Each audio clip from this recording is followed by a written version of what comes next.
Eu tenho estudado, tenho lido, pesquisado e tenho me assustado com tudo aquilo que o Senhor tem falado conosco sobre essa nova série de mensagens. A série é De Olho no Céu, Andando na Terra. Vamos falar juntos? De olho no céu, andando na terra. É essa frase mesmo. Patrícia falou em casa alguma coisa, eu peguei, porque alguém já diz, eu não vou nem dizer qual é o ditado, não é? Alguém diz que ninguém cria, tudo se copia, né? Acertei dessa vez? Tá certo? Não? Nada se cria, tudo se copia. Meu Deus. Tá ok, mas os irmãos entenderam.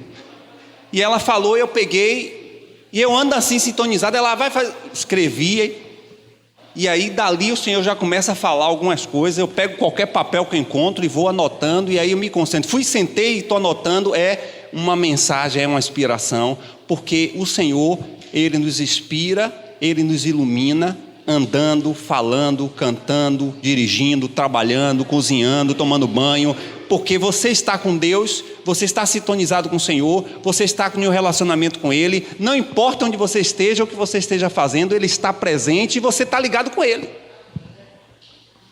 E aí o Senhor me deu essa série de mensagens, de olho no céu. Quando a gente fala de olho no céu, nós estamos nos referindo a sinais, estamos nos referindo a sinais da volta de Cristo. E andando na terra, porque a gente continua aqui, a gente continua trabalhando, estudando, a gente continua comprando, né, e fazendo as coisas do dia a dia, mas de olho no céu, de olho nos sinais. E hoje nós queremos falar pelo menos de duas expressões que Jesus usa no capítulo 24, e nós vamos explorar esse capítulo 24 de Mateus. Eu já te convido, e você também que tem em casa, os irmãos que estão em casa, irmãos que vão estar ouvindo essa mensagem, muita gente fora do nosso contexto ouve essas mensagens, que o Senhor possa nos desafiar a ler semanalmente o texto do último sermão que Jesus fez quando Ele passou nessa terra, no capítulo 24 de Mateus. E esse sermão nós vamos extrair pelo menos 4 a 5 mensagens falando sobre de olho no céu e andando na terra. E hoje nós vamos falar de duas expressões. Não vamos entrar a fundo no texto, porque só vamos pegar essas duas expressões de Jesus para, diremos assim, desenvolver aquilo que Ele quis dizer para os seus discípulos e quer dizer para a gente hoje. E depois, no próxima mensagem, nós vamos falar sim dos sinais na perspectiva da atualidade. Os sinais que implicam, pelo menos em 4 linhas, os sinais da graça, os sinais naturais ou climáticos, os sinais do juízo final e os sinais da evangelização do mundo. Esses 4 sinais são descritos aí no capítulo 24 de Mateus, e nós vamos na próxima mensagem falar, discorrer sobre cada um desses sinais com dados atuais. E são esses dados que me assustam. Porque enquanto nós estamos aqui, enquanto nós estamos em um país livre, onde você tem acesso à Bíblia, onde você tem acesso à internet, onde você tem acesso a seminários, onde você tem acesso à escola bíblica discipuladora, onde você tem acesso a uma pregação, irmãos, no decorrer de países onde não tem essa liberdade, eles estão ali fugindo, se escondendo, congregando em lugares mais distantes e mais obscurecidos, para que não fossem alcançados e perseguidos.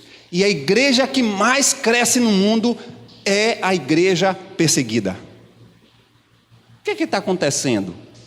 A igreja livre, a igreja que tem a liberdade, o Estado laico, ela não cresce tanto quanto a igreja que está perseguida, escondida, que não se podem publicamente se reunir, porque o que está acontecendo?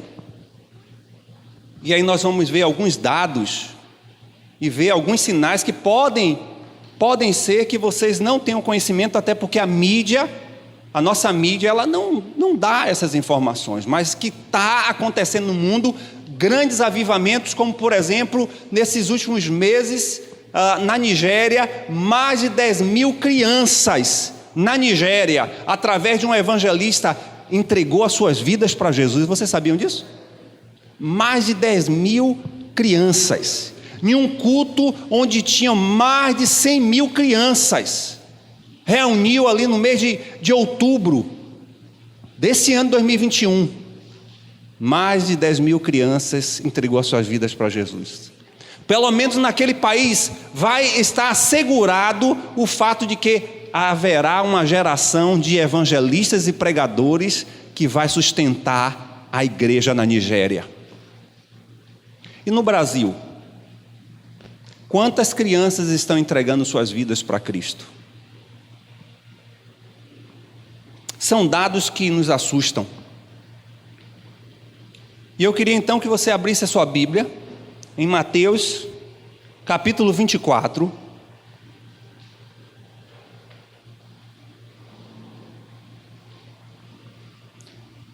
Eu vou ler o versículo principal, porque a base e o fundamento bíblico que nós queremos trazer essa mensagem está a partir do versículo 32. Mateus 24, do versículo 32 ao versículo 44. Mas eu não vou ler todo o texto. Eu só vou ler apenas 3 versículos. O versículo 32, o versículo 39 e o versículo 44. E a convocação que eu te faço, e aqueles que estão também em casa, e tantos outros que estarão nos ouvindo, é que você não perca essas mensagens.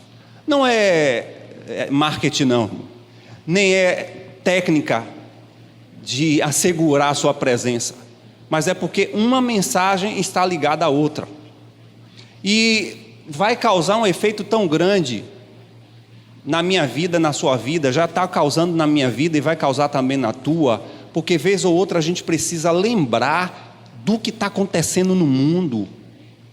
Vez ou outra a gente precisa lembrar que essas coisas que estão acontecendo no mundo é para que a gente esteja atentos. E são essas duas expressões que nós vamos estar meditando aqui, quando a gente vai olhar lá para o texto. Mateus 24, 32 diz assim: aprendei, pois, a parábola da figueira.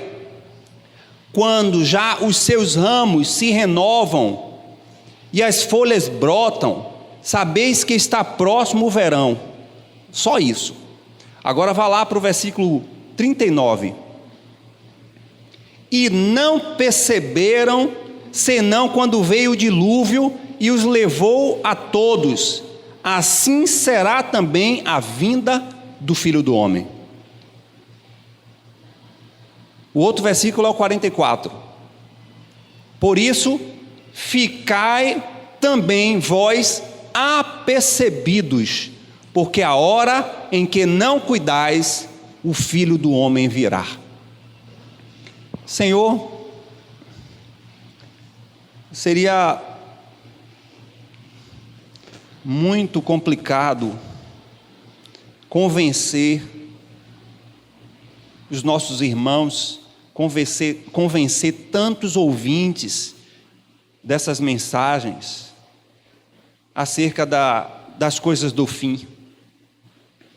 Por mais que haja uma explanação, uma argumentação, uma descrição de tudo que descreve nesse sermão, no capítulo 24, Senhor, são palavras humanas, que chegam aos sentidos, chegam à alma, mas que pode causar um ou outro efeito. O que queremos, o que desejamos, a começar do próprio pregador, é que seja a voz do teu Espírito. Porque a voz do teu Espírito, ele penetra, ele é espada, ele vai além, ele mexe, transforma, toca e, acima de tudo, converte. O que nós precisamos nesses dias é de conversão. E esse poder é peculiar à ação do teu Espírito, e que é vivo, que está aqui e que vai ser poderoso para fazer suficientemente mais do que eu vou pregar, do que eu vou expor, porque será palavra de vida e do teu Espírito. Há tantos que vão ouvir essa mensagem, que não seja um esclarecimento de fatos, mas que seja poder de Deus, transformando, tocando, alicerçando a nossa fé e a nossa jornada. Obrigado, Senhor. Estamos atentos, em nome de Jesus. Irmãos, quando a gente passa em algum lugar, e o tema de hoje tem a ver com apercebidos aos sinais diante dos meus olhos. É o que o próprio Jesus fala. Ele fala que não perceberam, essa é uma expressão, e a outra expressão é perceberam ou aperceberam.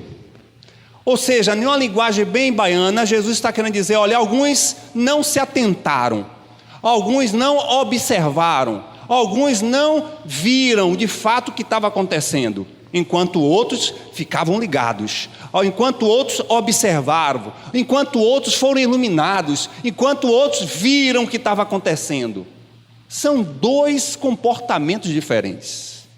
Aqueles que não conseguiram perceber os sinais e, portanto, não foram impactados por esses sinais, quanto aqueles que observaram os sinais e essa observação gerou um comportamento, uma atitude. Eu não sei qual é o comportamento e atitude que você vai estar fazendo, atuando, desenvolvendo após você relembrar.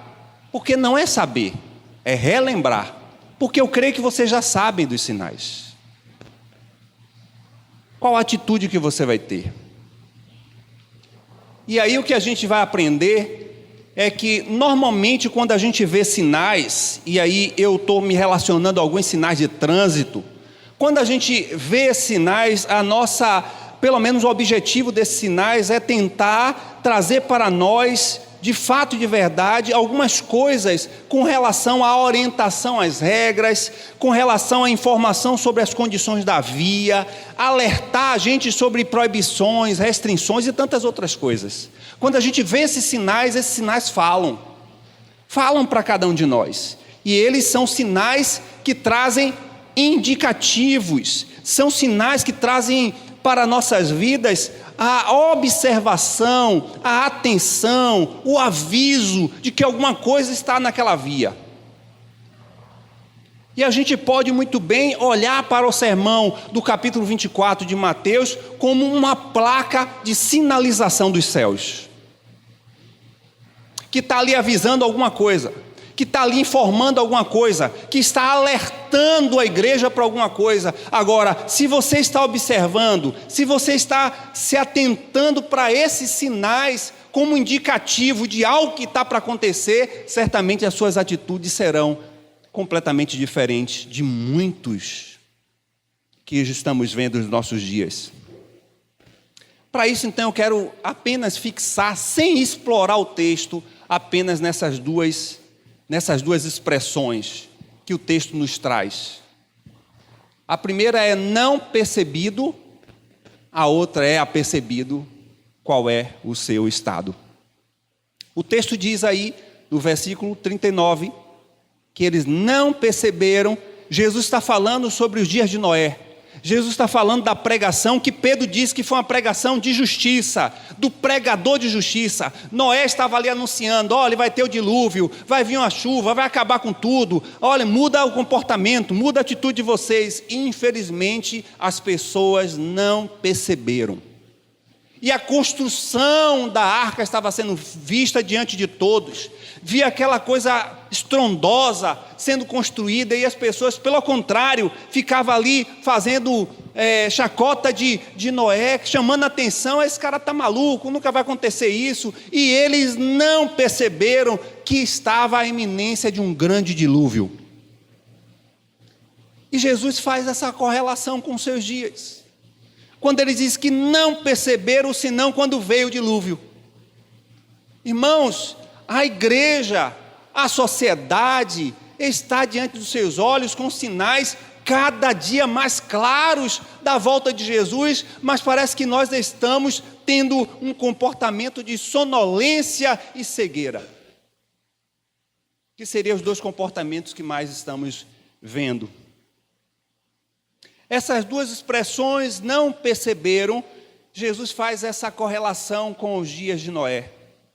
Era uma geração que viveu nos dias de Noé absolvido pelo próprio eu, centralizado no seu próprio prazer. Eles não tinham tempo para Deus, eles não tinham conexão nenhuma com o Criador, mas era um tempo em que as pessoas eram terrenas, preocupadas apenas com as coisas que diziam respeito ao mundo da sua época, viviam como se estivessem apenas em uma correnteira ali de vida, de jornada, como se nada tivesse acontecendo, como se esse rio não tivesse as ondulações, as crises, as quedas, mas como se fosse um rio de tranquilidade.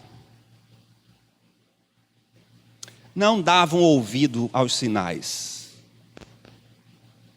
Mas por outro lado também Jesus diz, aí no versículo 44, por isso ficai também vós apercebidos.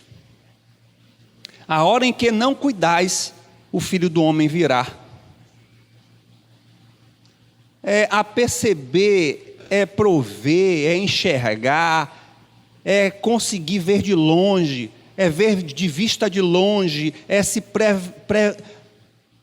prever todas as coisas, é se preparar, é se prevenir. É essa visão que Jesus está fazendo com a relação agora ao ladrão. Se a falta de percepção, ele correlaciona a Noé, agora ele relaciona a essa percepção ao ladrão, quando ele traz uma simples parábola ali, dizendo que o pai de família, quando ele percebe, se ele imagina, se ele prevê que um ladrão vai entrar, ele vai se prevenir. E ao contrário, da mesma forma, se ele não ficar atento, que se ele não observar os sinais, as características, se ele não se proteger, vai ficar a sua casa vulnerável, o ladrão chega, entra, invade e faz tudo que é peculiar a um delinquente. É uma outra metáfora. E todas as vezes, inclusive, que essa expressão é usada, e Paulo usa essa expressão, a expressão do ladrão, o próprio João vai fazer essa mesma expressão, quando eles falam que a vós, irmãos, já não estáis mais em trevas, para que aquele dia vos surpreenda como um ladrão. Paulo falando aos Tessalonicenses, no capítulo 5, versículo 4, da sua primeira carta. E João vai dizer, lembra-te, pois, do que tem recebido e ouvido, guarda-o e arrepende-te, se não vigiares, virei sobre ti como ladrão. Lá em Apocalipse 3:3. Tanto os autores pegam emprestado essa metáfora de ladrão para falar de um comportamento daqueles que estão ligados, observando, prevendo, vendo de longe que os sinais apontam para a volta de Jesus. Nós não podemos de nenhuma forma estabelecer o dia e a hora. Seria da nossa parte insensatez, como alguns fazem. Mas o que a gente precisa levar em consideração é que esses sinais devem apontar para um comportamento que Jesus deseja que a igreja tenha. É por isso que ele fala. E todas as vezes que o Senhor Jesus está nos ensinando alguma coisa, e aqui ele está falando de um pedido de orientação, de uma resposta que foi questionada pelos próprios discípulos, quando disse, quando vai acontecer essas coisas? Nos diz o sinal, Senhor. Logo lá no início do capítulo. E ele vai descrevendo, a intenção de Jesus é que esses sinais, essas placas de alerta, deixasse a igreja informada, deixasse a igreja consciente e deixasse a igreja alerta, prevendo que esses sinais haveriam de chegar e deveríamos nos preparar para encontrarmos com Cristo. E aí então eu penso, olhando para esse texto, eu penso em nós vermos, primeiro, o comportamento daqueles que estão desapercebidos com esses sinais, com essas placas informativas de Jesus, de que realmente a sociedade se encontra em um estado de cegueira espiritual. E eu queria então que você visitasse comigo essa perspectiva de que realmente o que vem acontecendo na sociedade global é uma cegueira de tal forma que as pessoas não conseguem olhar, elas até reconhecem, elas muitas vezes até estão vendo que alguma coisa não está na normalidade, mas elas não conseguem ter uma percepção espiritual. Não sei se você já viu alguém na fila do banco ou do mercado dizer, essa pandemia está dizendo alguma coisa, não está normal isso. Ou alguém começa a falar, até do clima, que ultimamente esses 2 dias, um clima estranho, não chove, não faz sol, aquela coisa abafada, e as pessoas começam a falar, o clima não está bem, está alguma coisa que no universo não está funcionando bem, a sociedade consegue até ver que alguma coisa não está funcionando, mas não há uma percepção espiritual, não há um entendimento espiritual, porque as coisas de Deus, elas se discernem espiritualmente, e o que acontece é uma cegueira espiritual. A cegueira espiritual é uma ação, estratégia de Satanás para manter a sociedade em um status quo de escuridão e distância de Deus. De maneira que até a fé dessa sociedade, ela é uma fé enganosa e distante do projeto ideal de Deus. E aí o que nós vamos observar é que essa cegueira espiritual está produzindo 2 fenômenos terríveis. O primeiro fenômeno é o mundanismo. E o segundo fenômeno é o secularismo, que estão interligados. Diremos então que o mundanismo se refere a um lugar, um ato, um estilo, uma preferência, uma adesão e até mesmo a absorção de um comportamento de atitude que é do mundo. É o apego com as coisas da terra, como se fossem sua única e definitiva forma de existência. É a valorização das coisas temporais, terrenas e mundanas, em detrimento das coisas eternas. A gente percebe o quanto o mundo está sendo abalado com a mortandade dessa pandemia e as pessoas estão pensando no carnaval, no Natal, no Ano Novo, quando nas suas famílias certamente há sempre uma história de alguém que morreu de Covid.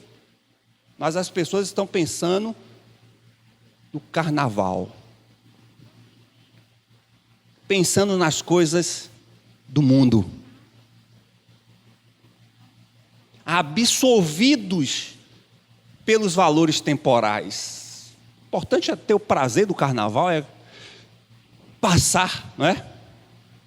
Eu já ouvi alguém falar, inclusive, que precisa receber um banho de uma entidade para poder chegar a um ano novo mais forte e deixar essa nhaca dessa pandemia. Já ouvi alguém falar isso. Pensando nas coisas mundanas, pensando nas coisas que estão absorvendo suas vidas.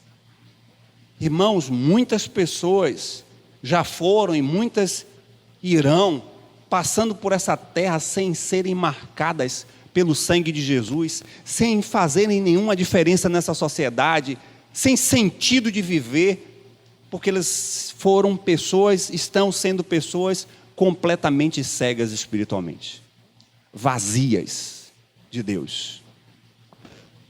As pessoas estão encharcadas do mundo.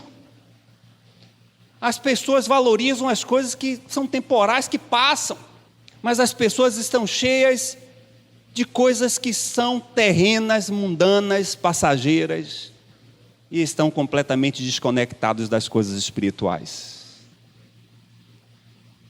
O secularismo são esse sistema bem articulado, bem organizado, que influencia os valores, os princípios, as filosofias, as ideologias, a prática de vida, ou a forma de falar, de agir, de pensar, de se vestir, conforme a condução do século. E diga-se passagem que cada século traz novas tendências e cada dia mais tendências que distanciam o homem de Deus. Se a gente for observar, nos últimos séculos para cá, o século vem trazendo propostas que leva a sociedade cada dia mais distante de Deus, porque é esta proposta maligna para que o século conduza a sociedade de maneira que matem Deus, excluam Deus, se coloquem no centro, vivam a temporalidade desse século e sejam um terreno propício para Satanás empregar o seu reino.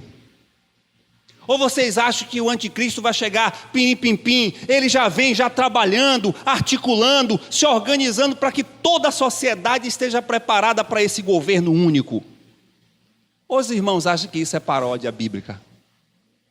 Ou os irmãos acham que é a historinha de Daniel, de Jeremias, de Mateus ou do próprio Jesus?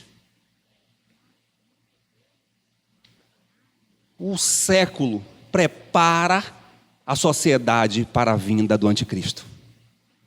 Tudo é algo que afeta todas as relações, afeta a família, afeta a sociedade, afeta o clima, afeta as relações interpessoais, afeta inclusive a igreja, que esse é o pior. O secularismo é uma articulação satânica preparada para o governo do filho de Satanás. Ele é parecido, ele tem o mesmo cheiro, as mesmas características, o mesmo ministério do seu pai. Ele é o anticristo e ele já está para chegar, se é que não já está aí, atuando, manifestando, articulando, preparando tudo, o reino dessa terra para dar seu pai e ele, Satanás, reinar de forma concreta e real.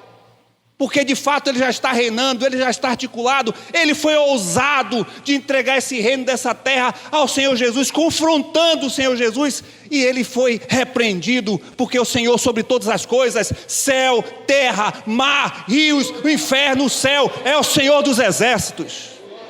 Mas ele foi ousado: te darei todos esses reinos. O século planeja. É um século de degradação, é um século de degeneração, e é uma degeneração ao ser humano.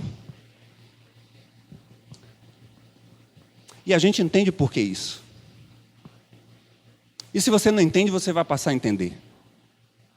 Toda essa articulação de Satanás é porque ele não foi criado à imagem do Altíssimo. É lindo, é belo, é um ser extremamente poderoso, articuloso, inteligente, mas ele não é eu e você. Eu sou a imagem do Altíssimo. Você é a imagem, ainda meio que distorcida, mas seremos semelhantes ao Rei dos Reis. E Satanás não aguenta com isso. Ele quer nos destruir. Ele quer destruir a sua vida, a minha vida, porque ele quer, diante do Pai, dizer aí, ó em que estado está o seu filho e a tua filha.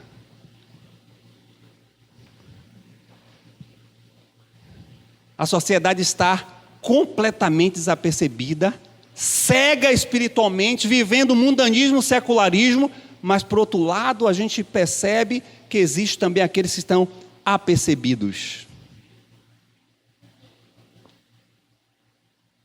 Mas olhando na perspectiva da Bíblia, e olhando na perspectiva dos nossos dias, em que de fato nós deveríamos estar alertas para todos os sinais que estamos enxergando, parece que o nosso primeiro estado é o estado de que estamos completamente desligados. E aí eu digo que o que está acontecendo com a igreja é sonolência. Enquanto a sociedade está cega, a igreja está sonolenta. Olha aí para a igreja. Está vendo a igreja? Está vendo a igreja? Ou não? Você está vendo a igreja? Quem é a igreja?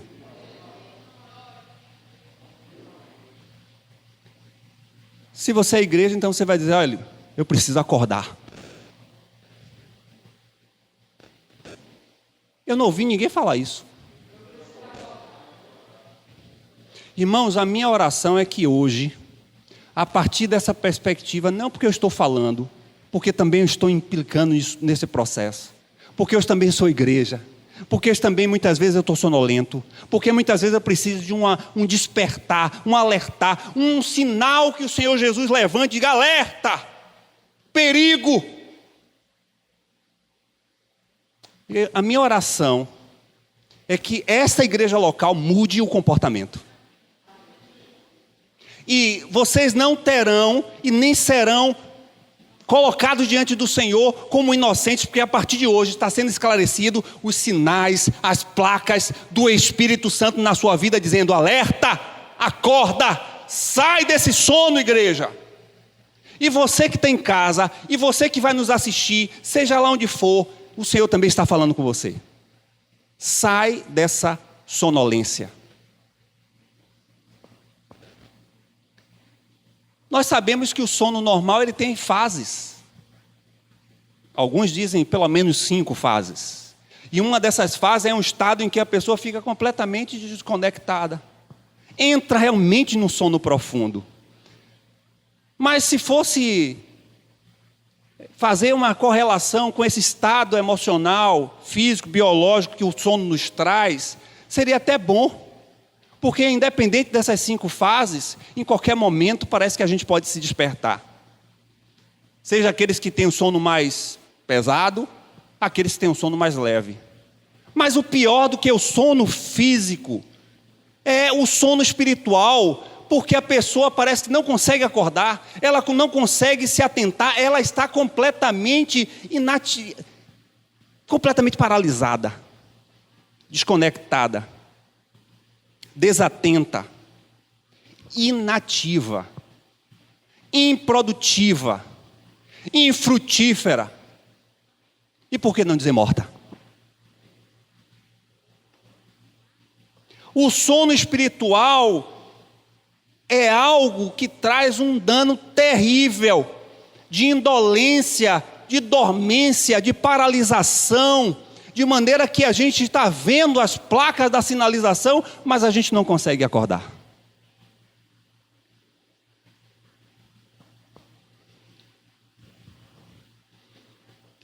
A sonolência espiritual deve ser repreendida.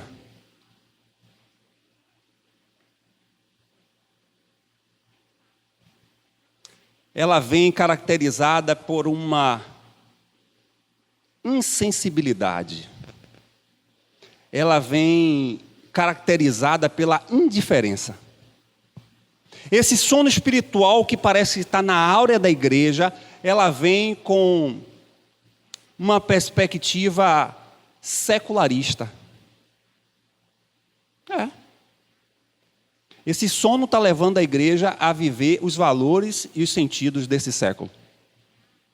É tal a indolência, a indiferença, a insensibilidade, a dormência que a igreja está vivendo diante dos sinais, que ela está sendo conduzida como o século quer. É aquela onda que você fica ali parado e ela vai te levando. E nós estamos vivendo assim. Quando a igreja ela adota os valores, os princípios, os costumes, o modo de vida do mundo em todas as suas esferas, seja o indivíduo, família, seja a relação de emprego, seja a forma em que nos relacionamos com a nossa parte educacional, a vida e a prática da igreja, por mais que ela venha desenvolver várias atividades, por mais que ela venha atuar, inclusive, de forma relevante para a sociedade, quando a igreja absorve os valores do mundo, quando ela se identifica com o mundo, ela está no seu auge de sonolência. Não sei se isso fala alguma coisa para você. Eu não sei se isso fala para a realidade da igreja de hoje. Eu não sei se isso fala para a realidade da nossa igreja local.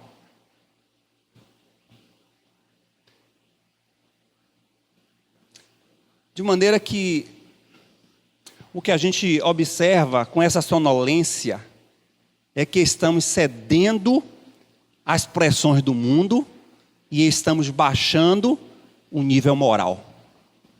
É isso que está acontecendo com a igreja. Ela não tem mais impactado a sociedade. E ela não tem impactado a sociedade porque ela é inexpressiva, ela é irrelevante.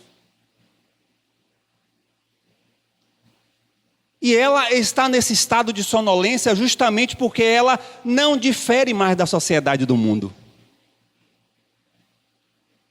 Ela tem diminuído cada dia mais as diferenças entre igreja e o mundo e tem aumentado a semelhança. De maneira que a gente não sabe o que é igreja, o que é o mundo. De maneira que a gente não sabe se essas pessoas que declaram que é evangélico, que é gospel, seja lá o que for, é igreja ou é mundo. De maneira que esse comportamento dessa pessoa no trabalho, a gente não sabe se é crente, se não é crente. De maneira que naquele prédio, os vizinhos observam, mas é o que essa pessoa? É crente ou não é crente? De maneira que essa pessoa própria se vê, eu sou o quê?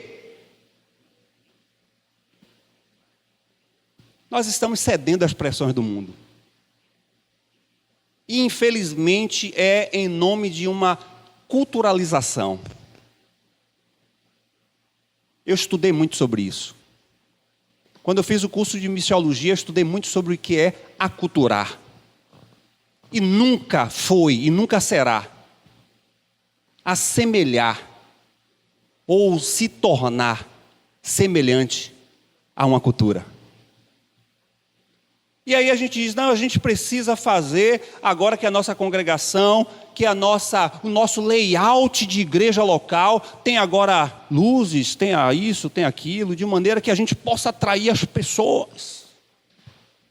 O modus operandi agora da igreja, não, dessa forma que está ultrapassada, ela precisa ser agora feita uma nova leitura. Olha, chegamos ao ponto, inclusive, que a gente perceber que certos relatos bíblicos são históricos, são contextuais para uma época, para um tempo. A gente precisa dar uma nova leitura a esse padrão bíblico. A gente precisa observar que essa parte da Bíblia precisa ser atualizada. E aí a gente vai na onda do mundo. Porque estamos cedendo. Igreja está perdendo o sabor de ser sal. Eu estou falando de quem mesmo? Estou falando de mim. Estou falando de você. De nós. Os que declaramos Igreja de Cristo.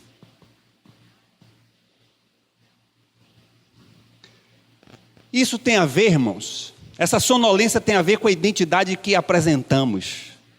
Isso tem a ver com o propósito de vida em que vivemos. Isso tem a ver com princípios e valores que defendemos. Isso tem a ver, inclusive, com o próprio cumprimento da missão que somos chamados para servir enquanto estivermos nessa terra. Como tem sido a nossa identidade? Qual tem sido o nosso propósito de vida? Quais têm sido os princípios e valores que defendemos? Qual é a minha missão enquanto humano nessa terra? Esses valores estão sendo perdidos. E é por isso que estamos nesse sono, nessa indiferença.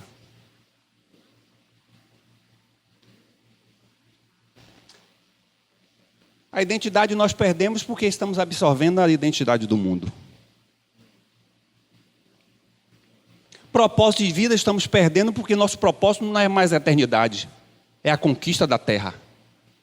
São os valores, o reconhecimento, a posição, os bens, tudo que a gente pode ter nessa terra, e olha que não há nenhum problema nisso. O problema é só estar focado nisso.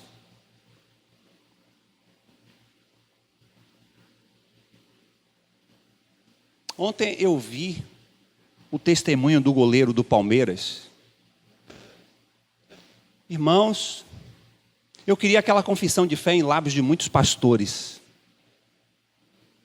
Não falou em momento nenhum de si. Ele é um dos melhores goleiros do mundo.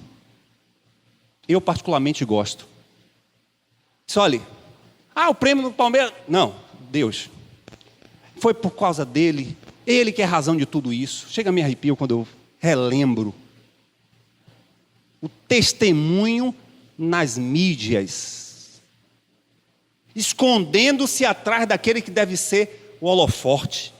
Aquele que deve ser iluminado. Aquele que deve ser apresentado como o Senhor da razão de todas as coisas. Mas o que a igreja está absorvendo como propósito de vida, não. Eu preciso conquistar as coisas. Eu preciso ter as coisas. Aí os meus sonhos, onde é que estão os meus sonhos? De maneira que uma coisa que Deus me colocou, e de fato eu tenho visto, é que nós estamos querendo que Deus faça a nossa agenda. Senhor, a minha programação é essa para essa semana. Senhor, me abençoe. É isso que eu quero fazer isso. E Deus tem que abençoar, Ele tem que fazer parte da minha agenda, não sou eu que faço a parte da agenda dele. A gente não pergunta mais a Deus o que é que Ele quer. Se quer que a gente compre, que a gente venda, que a gente vá, que a gente fique, que a gente faça. Não, a gente quer que Ele faça parte da nossa agenda. E a nossa agenda, pela influência que estamos vivendo, pela característica que estamos manifestando, é uma agenda terrena, mundana e secularista. De maneira que a gente, Senhor, eu tenho um sonho para fazer. Não, Senhor, o Senhor tem que me abençoar. Eu quero ver, eu quero viver, eu quero ter sonho. Mas você já perguntou se o Senhor quer? Você já perguntou se está na agenda dele esse sonho que você acha que é seu? Não, porque eu quero fazer, eu quero ter essa posição, eu quero chegar. Teve uma pessoa que me disse, com 50 anos eu quero chegar nesse nível. Eu pensei assim, eu digo, e o que é que Jesus quer? E se o Senhor Jesus embaraçar tudo isso, e normalmente Ele faz? Aí vem as frustrações, vem as queixas, aumenta o nível dos desigrejados, porque eu estou zangado com a igreja, aí bota logo, né, racionalização. Não, porque eu sonhei com isso aqui, eu pensei que com 50 anos tinha essa casa de praia lá em Arembepe, não sei o quê, já era avô, aposentado. Mas aí veio uma doença no meio do caminho. Acabou. A pessoa agora se voltar para a doença, tratamento sério, uma série de coisas. Estou zangado com Deus, eu orei, cadê a minha fé? E cadê tanto tempo que eu abençoava a igreja, dava dízimo, dava oferta, eu contribuía, eu servia, mas não estava na agenda de Deus. Eu nunca imaginar que a agenda de Deus fosse levar minha mãe de forma rápida. Não importa. Nós estamos de tal forma sonolentos que nós não queremos nem dar lugar à agenda de Deus, porque a nossa agenda parece que é a prioridade. Deus está falando conosco hoje.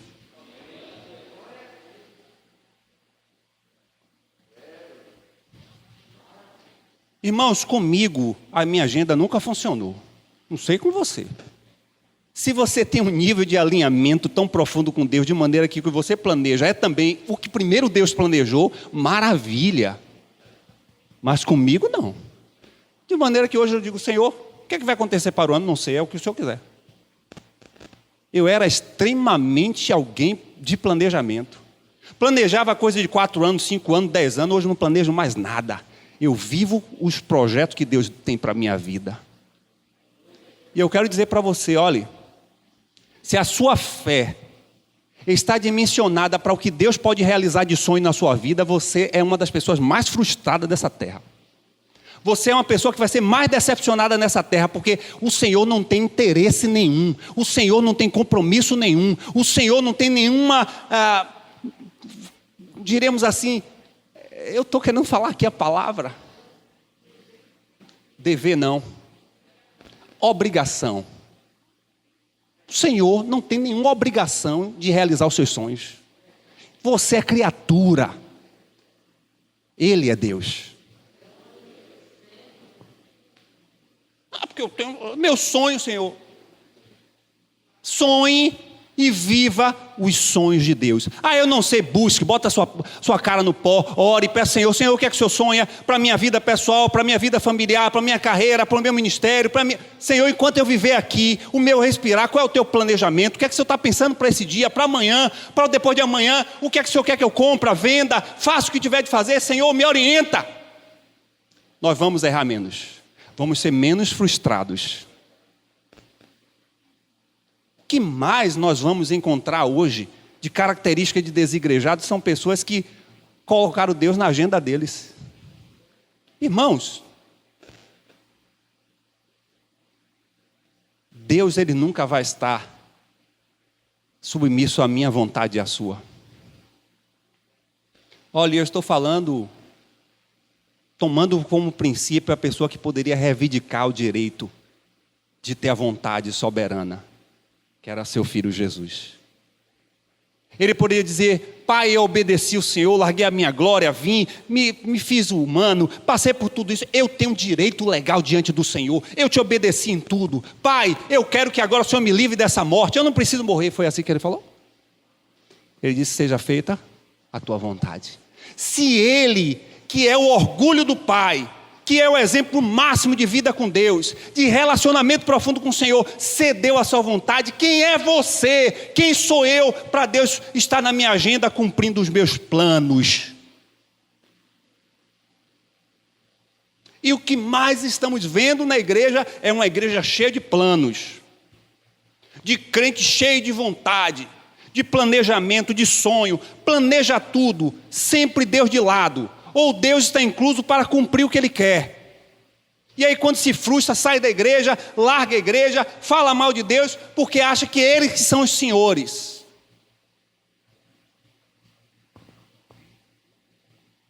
E pior ainda do que isso, é a gente baixar o nível da nossa moralidade. Isso tem a ver com princípios e valores de Deus. É em nome dessa liberdade de Cristo, é em nome dessa não estar mais sobre a tutela da lei, que agora tudo pode. Pode ao ponto, inclusive, de querer atualizar a Bíblia, para adequar aos seus propósitos, desejos e princípios.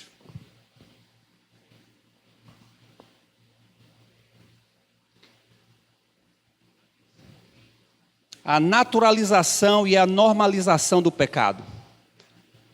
A relativização da Bíblia e sua irrelevância para hoje. Um total abandono da vida devocional e relacional com Deus. Uma vida cristã sem testemunho, santidade e relevância. Um esfriamento e um descomprometimento com a vida comunitária da igreja. E eu queria falar mais especificamente sobre isso. E gosto de eu tenho inclusive esse livro, já li e recomendo, o livro de Mark Dever, é da editora Fiel, que fala sobre a comunidade cativante, é o nome do livro. E ele diz a comunidade cativante, onde o poder de Deus torna uma igreja atraente.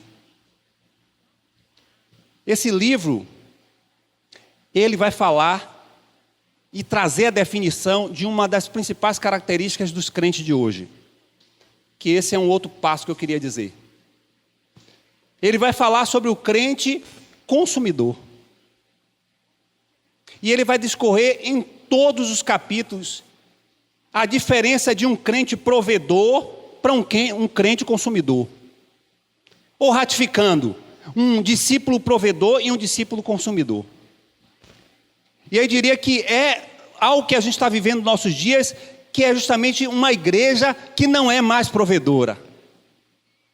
Mas estamos vivendo uma igreja que é consumidora. E isso é um fenômeno secularista. Por que é secularista? Porque coloca o individualismo no centro. De maneira que tudo que cerca a vida dessa pessoa deve ser para a sua satisfação, prazer e gozo. Então, se a própria vida comunitária, se a própria igreja, se a própria relação em uma igreja local, ela não sacia esse comportamento, eu não sou uma igreja provedora. Passo a ser uma igreja consumidora. E quero consumir. Ele vai falar lá, basicamente, na página 229, ele vai trazer uma definição sobre isso, quando ele diz: os cristãos agem como provedores e não como consumidores. Nossas igrejas precisam entender que os cristãos são provedores e não consumidores espirituais. O Novo Testamento parte da premissa de que os cristãos perguntam: como eu posso servir? Como eu posso servir? Em vez de: o que há nessa igreja para meu interesse? Todos os cristãos devem considerar-se responsável, devem amar profunda e sacrificialmente a igreja. Consumidores espirituais se comprometem com a congregação até o ponto em que o compromisso os beneficie. Os provedores espirituais se comprometem por causa dos benefícios que já receberam em Cristo. O que é que Mark David está querendo dizer? Está querendo dizer que nós estamos vivendo de tal forma que nós nos comprometemos, que nós nos aliançamos com igrejas locais quando elas estão beneficiando a minha vida. Quando todos os fatores dessa igreja trazem crescimento, rentabilidade, reconhecimento, valorização, tudo para a minha vida. Eu me relaciono com essa igreja pelo que ela pode me oferecer, mas não do que eu posso fazer, do que eu posso entregar, do que eu posso servir. De maneira que a gente se comporta hoje como se as coisas devam funcionar para o prazer da gente enquanto igreja local. Enquanto crente que sai das suas casas e vem para um culto, então tudo tem que funcionar para que eu saia daqui satisfeito. De maneira, se o ar-condicionado está ruim, se a palavra está ruim, se o som está ruim, se está precisando fazer alguma coisa e isso está de certo modo me afetando, não gosto. Porque aquilo que o pastor falou, porque aquilo outro que o irmão falou, porque naquele estudo da escola dominical citou meu nome, ou deu a parenta que está falando alguma coisa de mim, então não, eu vou sair da igreja. Isso é um comportamento atualíssimo. E é comportamento de uma igreja sonolenta. Ei, a igreja não é por você não. A igreja nem é sua, nem é minha. A razão de ser igreja não é para autossatisfazer você. Por mais que consequentemente, a vida com Deus traga isso. Mas a razão central da igreja, primeiro, é adorá-lo. E segundo, fazer o seu nome conhecido. Nada está em torno de nós mesmos. É por isso que Paulo vai falar lá que o olho não diga que é melhor do que a boca. Que o pé não diga que é melhor do que... Porque não tem melhores, o melhor é o cabeça.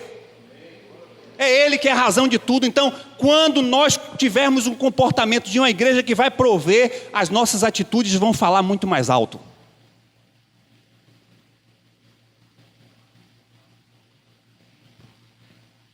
Eu tenho ouvido nos debates, nas lives, nas entrevistas, nas organizações para-eclesiásticas, em revistas, um comportamento generalizado da liderança nesses dias de pandemia. E gostei muito, e depois eu vou mandar para os irmãos no grupo o esboço dessa mensagem para os irmãos verem as fontes. Eu gostei muito de um debate que teve em Minas Gerais. Não sei se foi diretamente ligado à CEPAL, acredito que sim. A CEPAL é uma organização que trabalha com pastores no Brasil, ela é interdenominacional. E nesse debate, nesse bate-papo, existiam 3 ou 4 pastores ali. Mas eu gostei muito do posicionamento do reverendo Igor Miguel. Igor Miguel é pastor da Igreja Batista Esperança em Minas Gerais. E o tema desse debate foi relações mediadas pela tecnologia, desafios para o pastorado. E eles linkam algumas coisas e eu quero apenas citar os desafios que nós estamos vivendo para pastorear a igreja nos dias de hoje. O primeiro problema que ele começa a identificar, e os outros também são unânimes falar a mesma coisa, é que a tecnologia ela está superando a humanidade da igreja. O que é que eles estão querendo falar com isso? Ele está querendo dizer que agora, com essa probabilidade e com essa estratégia de nós termos atividades online, nós estamos agora substituindo o que é vida corpórea, contato, aliança, cara com cara, cheiro com cheiro. De maneira que quem já estava acomodado está agora completamente. Se eu posso ficar em casa, se eu posso acessar, se eu posso ficar cozinhando, fazendo tudo e ouvindo, se é que está ouvindo, não preciso mais me deslocar, tomar banho, ir até a casa de oração, gastar transporte, gastar tempo, correndo risco de ladrão e uma série de coisas, então eu fico em casa. Mas eu quero dizer para os irmãos que estão aí e que vão ouvir, nós que estamos aqui, A vida presencial da igreja nunca será substituída pela vida online. Nunca.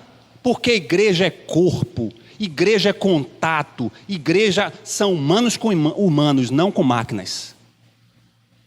Não com imagens, não com virtualidades. E todos, inclusive eu, acredito que é uma ferramenta. Não é substituição da vida presencial da igreja. É preciso falar isso? É preciso. Porque estamos sofrendo, enquanto líderes, de comportamentos que a igreja está tendo, que descreve uma sonolência que não é fruto da pandemia, irmãos. Isso é comportamento da igreja sonolenta, que nunca foi comprometida com a vida da igreja local, que agora se esconde por trás da pandemia. Ah, não vou não por causa da pandemia, mas todo mundo vai trabalhar. Inclusive, muitas igrejas, as pessoas saíram da igreja porque os pastores, com muito cuidado, declararam, não está na hora ainda, irmãos. Vamos deixar uma boa parte vacinar. Ah, não vou sair da igreja porque a igreja não concorda com isso. Agora, estamos livres para vir aqui. Deus sabe até quando. E eu quero dizer para os irmãos, com toda a minha particularidade, eu queria que fechasse tudo. E não tivesse nem acesso à internet, que eu queira saber como é que a igreja ia sobreviver. Sabe por quê? Porque temos tudo. Temos disponibilidade para tudo. Temos escola dominical, presencial, online, temos culto, temos tudo e a igreja não aproveita. Então vamos cortar de vez. Aí vamos ver quem é crente. Eu oro para que isso aconteça. Ô Jesus, faz acontecer isso em 2022, que eu quero saber quem são os crentes de verdade. Não tem mais internet, não tem mais nada, como os irmãos na China, que não tem pregador, que não tem acesso à internet, que não tem uma reunião local, mas que sobrevive, que cresce. É a igreja que mais cresce no mundo, é a igreja chinesa. Mas não tem nada disso. Mas lá tem uma coisa que purifica a igreja. Sabe o que é? Perseguição. Será que é isso que falta para que a igreja, atente para alerta, para o sinal de que Jesus está voltando? Será que é preciso no Brasil um decreto, ou no mundo global, um decreto que a gente não possa mais se reunir, que a gente não tenha mais acesso à internet, que bloqueie os cultos na internet? Será que é preciso isso? Então, se for necessário isso, manda Jesus. Manda, que eu quero ver os crentes de verdade. Quem é realmente sal e quem é realmente luz. Quem ama a tua igreja e quem ama o Senhor. Eu quero ver, Senhor. Porque o que nós estamos vendo hoje é uma sonolência de uma igreja que quer que o Senhor faça parte da sua agenda, dos seus projetos.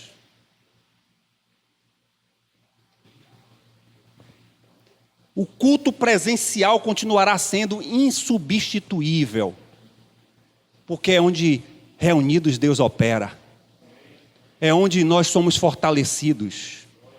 Somos fortalecidos até no pós-culto. É um momento que a gente está lá fora, é um momento que a gente dá um abraço no irmão, a gente é fortalecido, e isso a internet não faz. É um momento que você sente a glória do Senhor, você chora, você se arrepia, você dá glória a Deus, você exalta o Senhor, porque você sente a atmosfera do Espírito, mas a atmosfera de gente reunida, que é o corpo vivo de Cristo.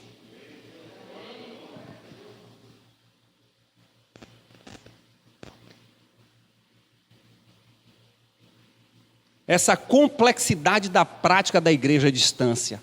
Todos nós sabemos que esse mecanismo veio para nos ajudar.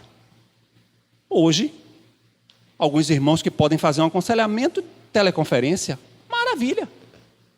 Existem alguns aconselhamentos que é cara, porque a gente precisa ver o comportamento. A gente precisa observar como é que a pessoa vai se comportar. Mas tem outras coisas mais simples, a gente pode fazer uma teleconferência. A gente tem feito aqui as nossas reuniões de liderança do Conselho da Igreja com teleconferência. É bom que os irmãos não gastem transporte. Tal. Casos específicos é uma ferramenta, ótima. Mas é uma ferramenta. Não veio substituir o contato. Eles falam também de um segundo problema. O problema da identidade da membresia de hoje.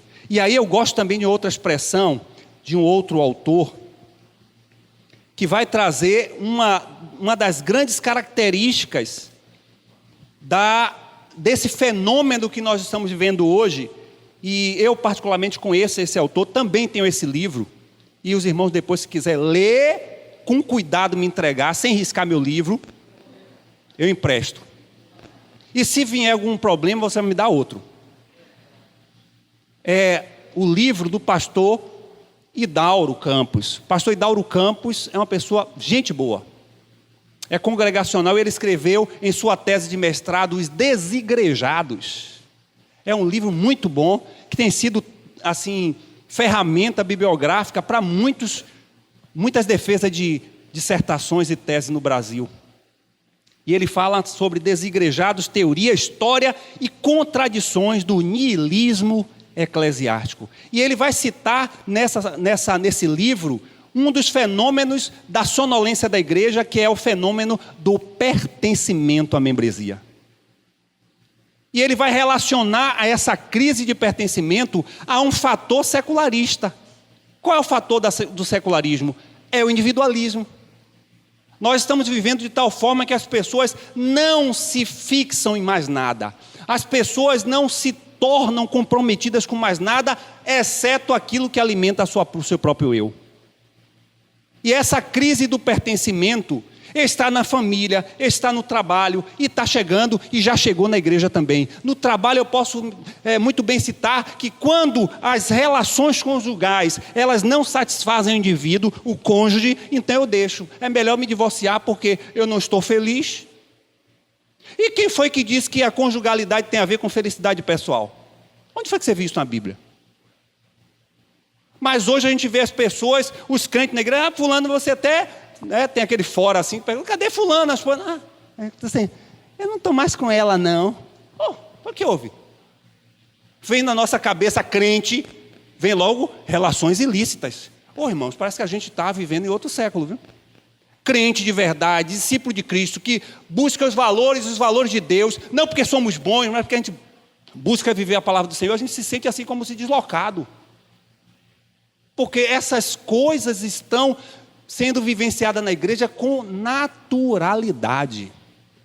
Aí você pergunta, cadê sua esposa fulano e tal? Eu nem pergunto mais nada. Aí, não, eu já me separei de fulano, já casei com Beltrano, eu estou na terceira esposa. Terceira esposa? Porque é normal. Eu não estava me fazendo feliz. Então eu vou procurar outra mulher, ou outro homem. Por quê? Porque é a crise do pertencimento. Sabe por quê? Porque o pertencimento implica em transformação. Transformação implica em dor.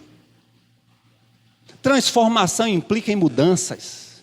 E se eu me mantenho firme 1 ano, 2 anos, 10 anos, 20 anos com a mesma esposa, isso implica em tantas transformações que eu preciso fazer. Eu preciso mudar. E mudança dói. E como nós estamos vivendo o século do individualismo, em que a primeira dor que a gente tem, a gente toma logo analgésico para resolver o problema, então a saída agora para a família é o divórcio. Entenderam, irmãos?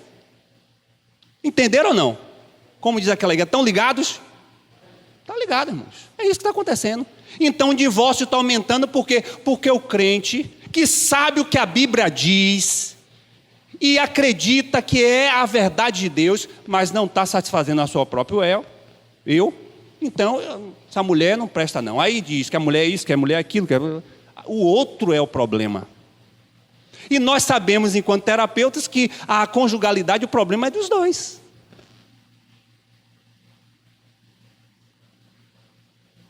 E com a igreja?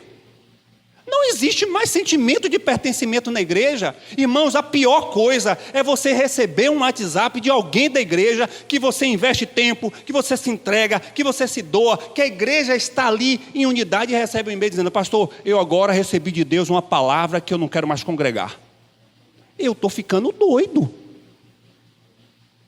Estou ficando doido porque esse não é o meu Deus. Imagine E foi unânime esses 4 pastores em falar isso. Você recebe uma notícia dessa que não tem nenhum cuidado, a hombridade de marcar uma hora com o pastor e dizer: pastor, eu não estou gostando mesmo da igreja, eu não vou com sua cara. E cria qualquer situação e sai da igreja. Não, manda um WhatsApp, que é uma impessoalidade, que é um desrespeito, que é uma imoralidade, e sai da igreja. E pior, fica no mundo. Porque não vai encontrar a igreja perfeita. Diga para o teu irmão do teu lado: você não encontra a igreja perfeita. Se você quer perfeição, invista. Você não é igreja? Então invista para que essa igreja melhore. O que é que você está fazendo para essa igreja melhorar? Não, porque a igreja tem isso, porque a igreja... E você está fazendo o quê? É o pertencimento. Aí eu quero finalizar essa parte dizendo para os irmãos que o que essa igreja precisa é gente que ame essa obra. É isso que a gente quer. E amar essa obra é botar a mão no arado. É se implicar. Irmãos, eu entro aqui todos os dias e digo: Senhor, eu quero cada uma dessas cadeiras cheia de vidas convertidas. Eu não posso pensar sozinho, irmãos. Eu preciso amar Jesus e amar sua igreja. Não tem como desassociar isso. Quanto de nós estamos envolvidos, comprometidos, aliançados com essa igreja? Quantos? Quantos de nós estamos realmente comprometidos em amar essa obra? Não tem nada a ver comigo, não. Tem a ver com amor a Deus e a sua igreja local.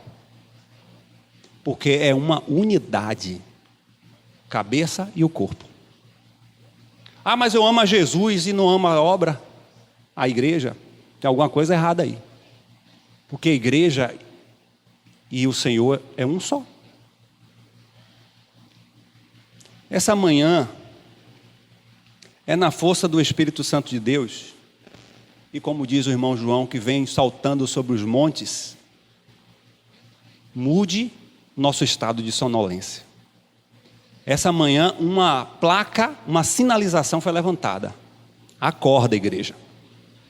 Se atentem. E tudo que envolve a sua vida compromete a vida do corpo. Tanto o que você dá positivamente, quanto você dá negativamente, afeta a vida dessa igreja. E eu quero viver e me examinar cada dia e dizer: Senhor, o que está de errado comigo? Porque eu quero ser agente de construção, não de empecilho de avanço. E eu estou falando crescimento numérico, sim, porque está associado à qualidade também. Essa manhã é dia, é o tempo, é o momento de você confessar os seus pecados, que é uma coisa rara. É uma coisa que crente já não tem mais. Porque está tão secularista que ele não tem mais pecado. Pecado depende da ótica. Essa manhã o Senhor nos chama para pensar como eu sou igreja nessa localidade. O que eu estou fazendo ou não fazendo. Porque justificativa nós já estamos cansados. Está chegando 2022 aí, o que é que a gente planeja? O que é que a gente sonha para a obra local? Para a expansão do reino de Deus? Para o crescimento da obra? Para a salvação dos perdidos? Vamos aumentar o nosso nível de sonolência e chegar ao nível de cegueira? Ou nós vamos acordar e perceber que os sinais estão aí e que é preciso eu marchar com força, com ânimo, com disposição, com o poder do Espírito Santo de Deus, para fazer cumprir aquilo que o Senhor nos confiou.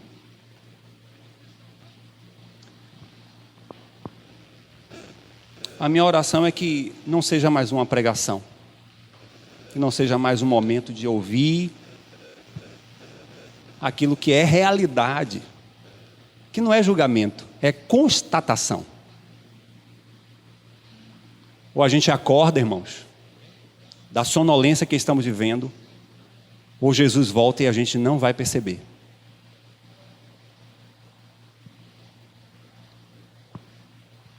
Meu Deus,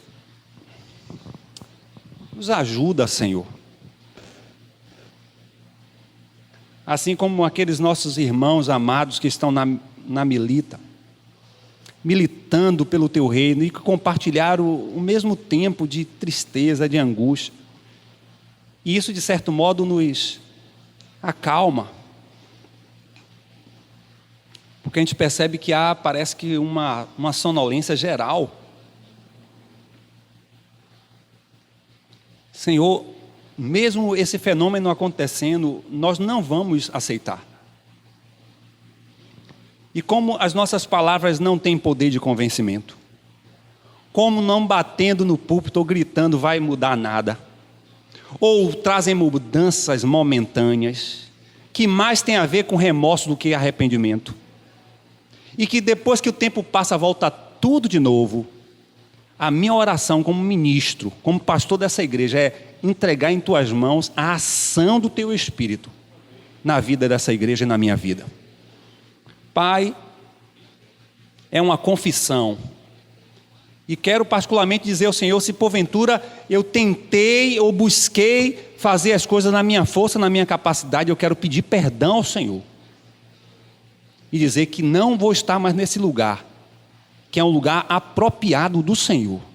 A igreja é tua, o rebanho é teu, é o Senhor que conhece esse povo, conhece a minha vida, é o Senhor que sabe o que está acontecendo, é o Senhor que pode fazer alguma transformação, e essa manhã é uma manhã de total dependência ao Senhor, em dizer ao Senhor que esse fenômeno está acontecendo, mas não aceitamos em nossa congregação, porque queremos nos preparar para a volta do Senhor.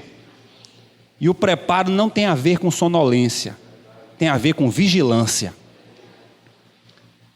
Pai, a ação e reação e a consequência do que vai acontecer a partir de hoje não depende mais de mim. Eu entreguei em tuas mãos. Faz o que o Senhor quiser. Agora comigo, eu quero me manter aquecido nos teus braços. Comigo eu quero continuar te amando de forma incondicional. Por mais que eu tenha inclusive o meu ministério frustrado, mas eu quero me encontrar fiel. Eu não vou me igualar, eu não vou flexionar, eu não vou igualar com o mundo, eu não vou trazer uma mensagem que as pessoas querem ouvir, eu não vou de forma nenhuma deixar de viver o que eu prego. Eu vou continuar sendo autêntico, gostem ou não gostem, porque o meu compromisso é de amor ao Senhor e à tua obra. Eu quero, quando o Senhor voltar, dizer: meu filho, foram muitos anos, né? Eu digo: Senhor, por amor a ti. E tentei, pai, está aqui. E não quero ganhar nenhuma recompensa por isso, porque eu ainda sou devedor. Mas eu quero simplesmente dizer: Senhor, eu me encontro fiel diante dos teus olhos, e quero ouvir meu pai dizer: filho, você foi fiel. Meu compromisso, Senhor, nesta manhã, não é com esse povo, com esse rebanho, com esses irmãos amados, não é com eles. Meu compromisso é com o Senhor. E eu quero renovar nesta manhã, dizer ao Senhor: Pai, renova as minhas forças. Não me deixe cair na pressão desse mundo. Não me deixe, Senhor Deus, me igualar a esse século. Não me deixe estar em um estado de sonolência, de paralisia. Me incomoda, me atrai, me chama para um relacionamento, me toca nas áreas que precisam me transformar. Pai, mexe com aquilo que não está te agradando. Pai, fere se for necessário. Pai, quebra se for necessário. Senhor, eu quero me encontrar como um servo fiel, porque não sei a hora em que eu vou encontrar com o Senhor, e quero me encontrar firme diante das tuas promessas. E me ajuda, Senhor, diante do Senhor, a apresentar o meu rebanho, primariamente o rebanho da minha família, dos quais eu tenho autoridade máxima, aqui nessa terra, para apresentar diante do Senhor minha esposa, minha filha, como as servas fiéis diante de ti. E consequentemente, com o teu rebanho que tu me confiastes, que eu possa, Senhor, apresentar vidas que me entreguei, que me doei, que me dê o melhor da minha vida e tudo que sou e que tenho, para que eles amem ao Senhor. O que eu quero, o que desejo, é que esta igreja ame o Senhor e a tua obra. Faz isso, Senhor, no poder do teu Espírito. Em nome de Jesus.